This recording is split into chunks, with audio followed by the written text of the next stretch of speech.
Good morning. We're going to begin a new series in our thoughts for the day, and we're going to work our way through the Sermon on the Mount. And this morning, all I want to do is just set the table for it. When you approach the Sermon on the Mount, a couple of things I think that you need to keep in mind. One is that Jesus is showing what the kingdom of God is like. And of course, anytime he shows what the kingdom of God is like, it's going to be set at contrast to the kingdom of the world. And so we're going to see a lot of a subtext of grace that sits underneath all of this, because that's one of the key characteristics of the kingdom of God. It's a different economy of operation than something that is rooted in law or that is built on, or tradition, let's say, built on those laws. A second thing that we want to note, though, about the Sermon on the Mount.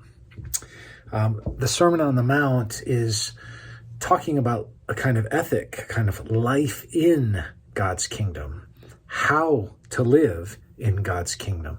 It's both what it is characterized by and how to live in God's kingdom. And then third, I think we want to note that the Sermon on the Mount is importantly, and sometimes maybe not properly understood this way, but as Dallas Willard points out, it is a sermon wherein we're getting the best information on the most important topics that the smartest man who ever lived deemed necessary to talk about.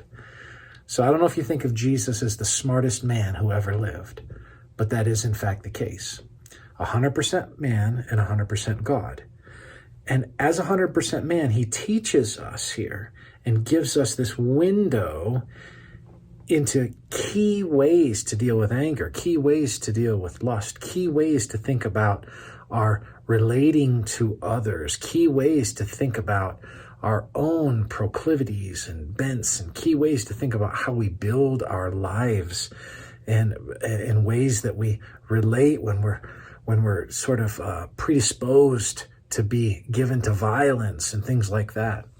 So it's set at absolute contrast to the things of the world. So this morning is just a little preview of what's coming as we look together at the Sermon on the Mount.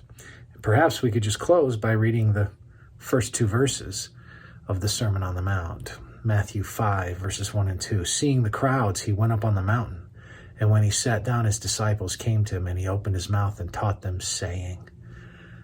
And now his disciples get a vision for the kind of life they could have as he offers them life in his kingdom. More about that to come. May the Lord bless you.